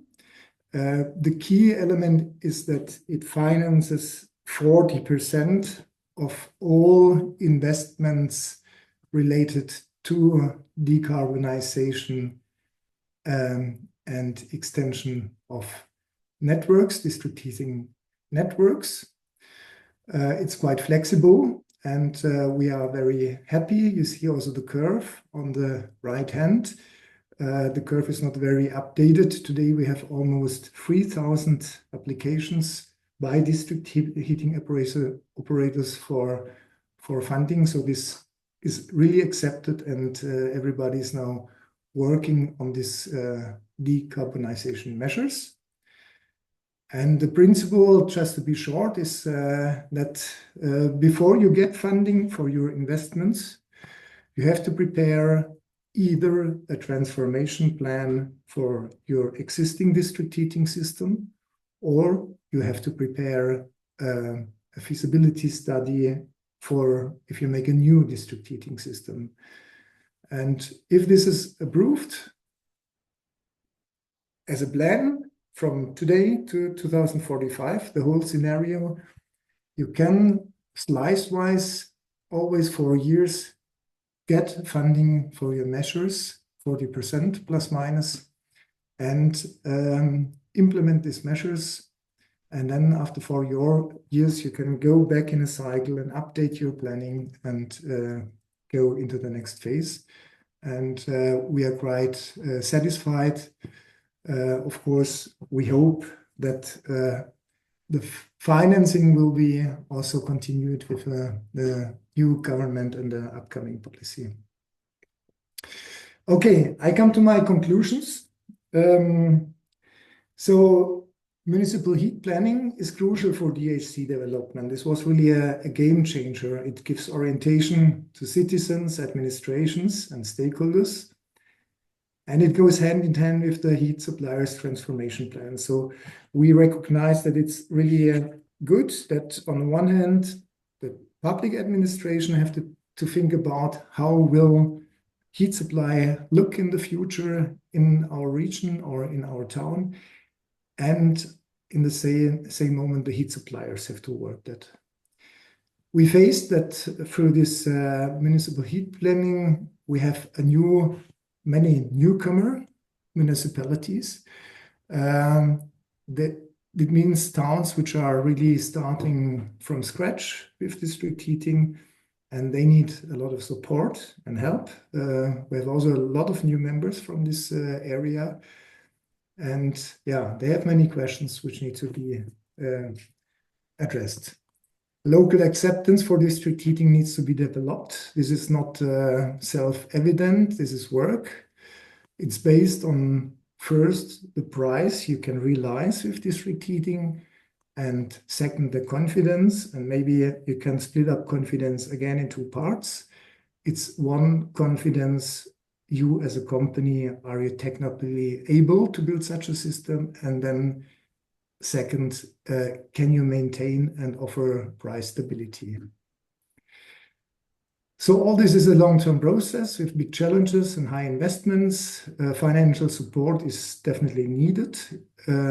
We also look at new financing models for the municipalities because they are really big, and stability of framework conditions are, of course, crucial. And regulatory obstacles is also something we really address a lot. We look a lot at permission procedures, things like that. All the technologies, like, for example, the heat pipes connect, the heat pumps connected to lakes or rivers and so on. This is all new also to the authorities, and we really have to look deep in that and be behind it so that permission procedures are smoothly running. That's it from my side. Thanks a lot for your attention, and I will remain there then for your questions. Thank you, Thomas. Bardzo dziękujemy za przedstawienie Thank you prezentacji. for this presentation, Thomas. Czas nas troszkę goni, więc Given nie będę that tutaj we się już are under some wchodzić time sama pressure, serdecznie. so Zapraszam I pana Daniela will Heilera, immediately również invite Daniel przedstawiciela tego samego stowarzyszenia, Heiler, who is w a którym representative pracuje of pan the same Thomas, o przedstawienie association nam where Thomas works, and planowania he is transformacji going to talk about energetycznej local w conditions of województwie energy Chojnic, transition planning Skarżyska-Kamiennej i on the Szczecina. examples, Są by the to examples of Chojnice, trzy Skarżyska-Kamiennej, przykłady, and które Szczecin. są Those are również three zaangażowane examples właśnie w nasz projekt that serwisu DHP. part and Tak parcel więc of serdecznie our zapraszam, a potem w project sesji support pytań i odpowiedzi będziemy mieli project, and then czas we are na going to dyskusję, have na a komentarz. Q&A. Przypominam, że serdecznie zapraszam do And zadawania I pytań also w czacie. Widziałam, że encourage you to pytanie, post your questions on the chat. więc The first question is already będziemy on the czekać na chat, kolejne. so we are looking Okay, forward so to Daniel, receiving more welcome, questions. and the floor is Daniel, yours. over to you. Everybody, thank you very much for being here. Well, Thomas did a lot for me also. He introduced our company. We are working in the same department. And so I just, and even if we have a time pressure, I think we will finish on the right time. Okay, so the first thing I want to show is what we've done, or what is the situation in Skarżyska-Kamiennej. And there is, let's say, we started from a point where Skarżyska-Kamiennej has already had already a way how they want to decarbonize their mainly coal-fired system. And I know a little bit Poland, and I know that, yeah, we've heard that even up to date, there are still 61% district heating systems depending on coal. This is also true for Skarżyska-Kamiennej, and they have meanwhile installed 2 years or 3 years ago, they installed a gas-fired motor CHP, and they wanted to install a new CHP, the same one, and the rest should be, let's say, transformed via biomass boilers. So we had the possibility to have a look at what Skarżyska was doing for the time being, and we decided we had a discussion with them how they wanted to operate or install the biomass boilers, and this was the reason why we were going for the biomass boilers. And what we suggest to them is that they should, if they install biomass boilers, they should install also absorption heat pumps in or with the biomass boilers. The reason is that the flue gas condensation, what we want to achieve by this absorption heat pumps, will increase the efficiency of the biomass boilers by 20. And this is a lot. And since we think that biomass is also some limited resource, we should be as optimal as possible. So the next thing what we want to, where we had a look at so far is the network temperatures. Why do we have a look at the network temperatures? If you think about renewable energy sources like heat pumps, they require, or they have the best efficiency if the flow temperature is not that high. Like in Germany, we have also the same problems in Germany. The temperatures are mostly above 100 degrees Celsius. And the more you can reduce your flow temperature and the return temperature, the more renewable energies you can introduce in the networks. So the next thing what we had, for example, we have learned in the Skarżyska case, we used a tool which is called Pro Energy, and we calculated 3 different scenarios, and we have now a scenario which even reduces the biomass boilers by introducing one air to water heat pump, and even our prices shows that this decreases even the heat prices, or could even decrease the heat prices. We had now to, let's say, to discuss these topics with Skarżyska, and Skarżyska is then, well, they have to decide what they do. This was the work we have done for Skarżyska so far. The technical calculations are finished. We will send them by either today or by the beginning of next week. Then we will have a meeting, online meeting together. We decide about what to do. And we are sending by, let's say, in 2 weeks' time, we are sending an economical calculation about what we have done so far. Okay. The next thing is Chojnice. Chojnice is has even more coal than Skarżyska. Up to now, there is 100% of the boilers, and they have no CHP yet. They have 100% district heating via coal-fired boilers. I have to say, in Skarżyska, in Chojnice, there are 2 different district heating suppliers, and we are just talking about this district heating supplier, which is called Z, Chojnice, the operator. And Chojnice try to do nearly the same than what Skarżyska is doing. They applied for motor CHP, and they get all the legal things they need for the operation, and they started with this operation. They will start with the operation in, let's say, in July, I was told. But there is a problem in Chojnice because they don't have any gas network yet, so they use even LNG gas and to operate this motor CHP.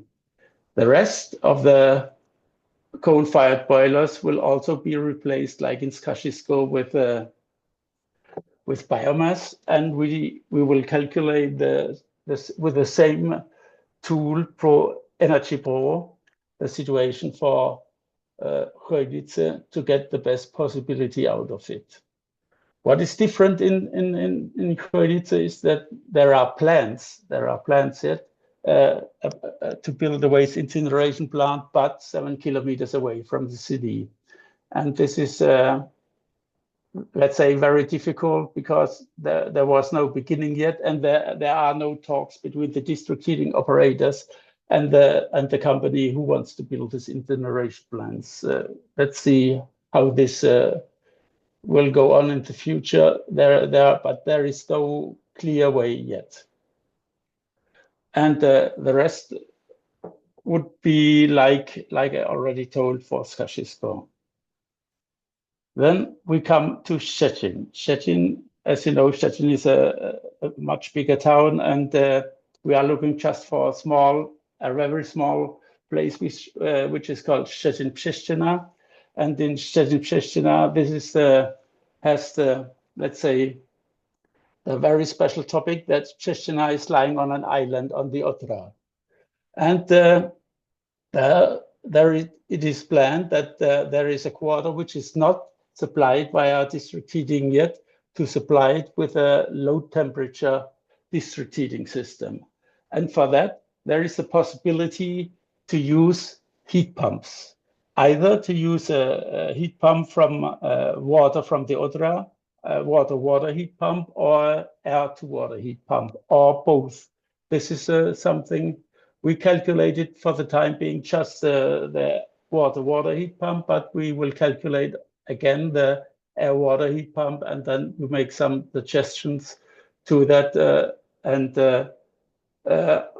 what is the best way in what we think is the best way in our opinion. But at the end of the day, Stettin has to decide for that. And then there is still a necessity. We need to supply the quarter also in times when the heat pumps are not able to work due to very low temperatures. And that is there is a possibility to make a connection to the district heating return, and to use the return pipe to operate this, let's say, this low grade temperature system. Okay, and this is what we still have to do, but it will be also finished in the, let's say, in the next month or two. And as I promised, I'm at the end, and dziękuję bardzo.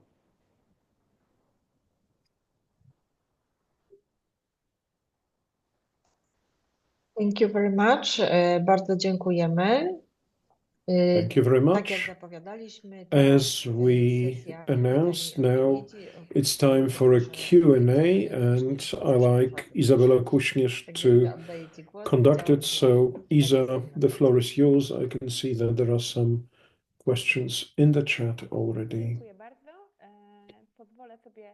Thank you. I'll let myself read the question from the chat, but I'll switch to English channel. Hello. Okay, so we have one question from chat, which is addressed to Thomas. I saw the answer already in the chat, but maybe would you like to explain more now about ARIES system in Germany for residential purposes? Yes. The question was, what is also the renewable systems in single buildings, so not district heating, yeah? And in general, heat pumps are considered as the main solution. And at present, the legislation foresees if you change your heating system. So if you have to change your heating system, you have to foresee 65% of renewables. Yeah. And so that means you need a main renewable heat supplier and or heat generation device, and heat pumps are one solution which is offered there and also really promoted on the market at the moment. But of course, you are also free to use other technologies. In rural areas, I think it will be still biomass, so wood logs for heating, or pellet burners you can use. You can combine it with solar thermal. And of course, we have a very, very big discussion about the role of natural gas networks in the cities. Are they transferred to hydrogen or not? And how long will they be maintained? This is a very hot discussion at the moment. There's the first big city of Mannheim, which now announced that they will shut down the natural gas net in 2035. That's only 10 years. And there was quite some reaction, of course, of public, but they said, okay, this is the plan, and we offer other solutions. And we tell you now so you can get prepared and either connect to district heating or also get prepared on a private base. You have the choices. And Mannheim said this very clear and loudly. Other cities are saying that not as clear, but more or less these are also the plans. Okay, thank you, Thomas, for this answer. Now, as I cannot see more questions from the chat, I would like to ask my question to Mr. Atabaki. As you presented in your presentation several power-to-heat technologies, solutions, I would like to ask from your perspective, which of these technologies has a big potential to be implemented in Central and Eastern European countries? Because we saw the examples, but mostly from Denmark and Germany. And I would like to ask, what do you see, any recommendation for example, Poland or other CE countries? Yes, well, I think basically electric boilers are being used for peak demand. So it's not being used all over the year. But heat pumps, you can find very promising applications for them in Sweden and Denmark. The temperature is very low. I think the Eastern Europe, even the temperature is a little bit higher. So for heating purposes, actually heat pumps, you can find even better heat sources for heat pumps. I mean, higher temperature heat sources for heat pumps. And I don't know if you need cooling. Probably you need a little bit cooling in some Eastern European countries as well. But yeah, I mean, heat pumps, you can find many applications for them. And as you saw in the presentation, a lot of ongoing projects still you can find, a lot of planned and proposed projects. So that everywhere that you have, I mean, a kind of waste heat that is not far from the urban areas, because I mean, district heating are installed in urban areas. If you have some industries within this area, that the piping cost is not that high, so you can harness excess heat and use it for, I mean, district heating applications. It doesn't, I mean, rely mainly on which country you want to use it. Isabella, may I add something to this? Yes, sure. I think that for this power-to-heat technology, you have to consider that this was the example in Germany, for example. We had a very volatile electrical network. And if you cannot keep the 50 hertz, you have to do something. If you have more than 50 hertz, you have to let's say, to switch on very high power consuming devices. And this is what power-to-heat can do. So if you have more than 50.5 hertz in the German network, all the installations which are power-to-heat will take place or will be switched on. And this there are special, let's say, regulations that you have to switch on latest in 15 minutes, so that it's really very close. And normally the power-to-heat applications, if they are only built for keeping the electricity grid stable, they have 10 minutes to half an hour, normally not more, per switch on. And this is something I could imagine that is extremely important for Poland as well. If Poland gets more volatile generation in the electrical grid, then you need something to make it, let's say, to stabilize it. Thank you, Daniel, and thank you, Mohammad, for your answers. Thomas, would you like to add something, or we could go to another question? Yeah, we can proceed. That's fine. Great, because we got a second question from the chat, from Ms. Katarzyna Wolny. Are you familiar with installation which is already working, where heat from heat system powered by, let's say, coal source is used to increase temperatures at heat pump system to make this heat more green, more efficient? In Poland, we have the same problem. Temperature of water is commonly used. Heating system is much bigger than the temperature of fluids used in heat pump system. Any of you could comment on this? Yeah, I hope I understand the question well. I'm not sure. So yes, we have also fossil plants which have use heat pumps as a, let's say, an efficiency element. Like, for example, in Stuttgart, we have a 20 megawatt heat pump, so very big heat pump, using the outlet water of a waste incineration plant. Yeah, so just making use of that. And probably also what Daniel mentioned before, this flue gas condensation. It means also that you take heat out of the flue gas of a biomass boiler, or it can be also a CHP plant. Yeah. And of course, I mean, as long we know that we cannot make the step to 100% renewables at one time, and there are some interim technologies, but then we should use them as efficient as possible, and heat pumps can play a role there. Yeah.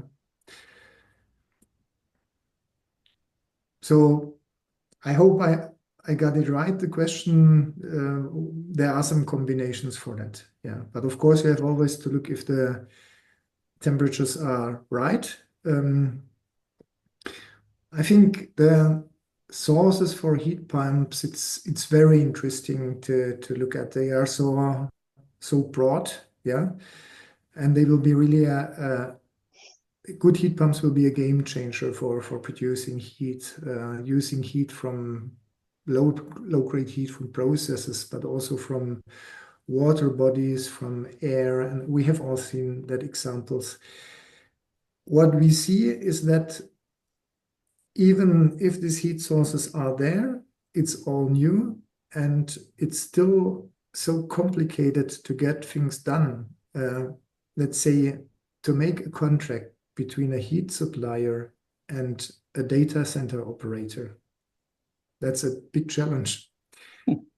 To get a permission to build a heat pump into a small river, yeah, that's a big challenge. And everywhere we go, for authorities, this is new. So at the moment, we have a lot of really basic things to discuss and to solve, to address, and to facilitate. The technology is there, the sources are there, but sometimes it really makes a bit pain that it's so complicated to get the things done. Yeah. And maybe when you allow me also to talk about our European project, I think it's so good that we all together learn from our experiences in the various countries. Yeah. And therefore, I think for us, for HEFW, this cooperation is also so fruitful to understand how it was solved in other countries, and maybe then you always get good information. You can give some insights, some knowledge. Yeah, but it's a big challenge in front of us that we have to solve. And I'm really happy about the heat pump project also in Szczecin. I hope we can make some steps in this direction as well. Thank you, Thomas. So, talking about challenges, I would like to ask maybe a short question to Daniel, how the cooperation in these 3 cities in Poland looked like. I mean, the cooperation between DHC operators and also local authorities, local governments part. Could you talk a bit about it? Yeah, sure. I can tell you this, that we nearly only talk to the district heating operators, and we haven't talked yet to the mayor of Skarżysko, for example, or Chojnice. We concentrate on the technical part, and this is what we are doing. Yeah, but let's say the Celsium, who is operating the district heating system in Skarżyska-Kamiennej, they are very, let's say, engaged to do these transformation steps. They have lots of work, and it's sometimes very hard to get a common, let's say, a common meeting, even online. Mm-hmm. So people are very busy. This is what I can say. Szczecin is a little bit of a different point. Most probably we will have a site visit there in the near future. And yeah. Since Szczecin is a much bigger city, then we would rely on the CEO or something like that, because he's in contact with the city, and we are just, let's say, small thing out of it. Okay, thank you, Daniel, for this answer. So we will keep our fingers crossed for this collaboration in the future, and also for the outcomes of this transformations plans in frontrunner cases in these 3 cities, especially in Poland. As we I believe now at this point of the webinar, where there is no more questions from the chat, I would like to give the floor to our director, Anna. Bardzo dziękuję. Dziękuję, Izabela, za poprowadzenie sesji. Koleżanka Izabela. Thank you, Isabella, for running the session. Isabella is the project manager, support the HC support project, and she works with Thomas and Daniel, and this project is to be implemented over the next year and a half. So I hope that you will be able to further support us, and we will also learn from the implementation of these projects. And within the framework of this project, we will try to find some other CHPs that would like to use the experience of this consortium. So thank you very much for running the Q&A session. I would like to thank our experts for the second part. Ladies and gentlemen, thank you very much for your kind participation, your attention. I'm very happy that we have had so many participants. More than 50 people took part in this seminar, and all of them stayed until the very end. I also would like to thank our interpreters, and let's meet in person quite soon. We'll have an opportunity there to meet and talk. We'll be there for 2 days. There will be plenty of times for couloir talks and to talk about the many aspects of energy management in municipalities. And there you will have an opportunity to talk to experts and colleagues from other municipalities. Many thanks. Thanks and bye-bye. Bye. Dziękujemy. Thanks a lot. Bye bye. Bye. Bye. Do widzenia.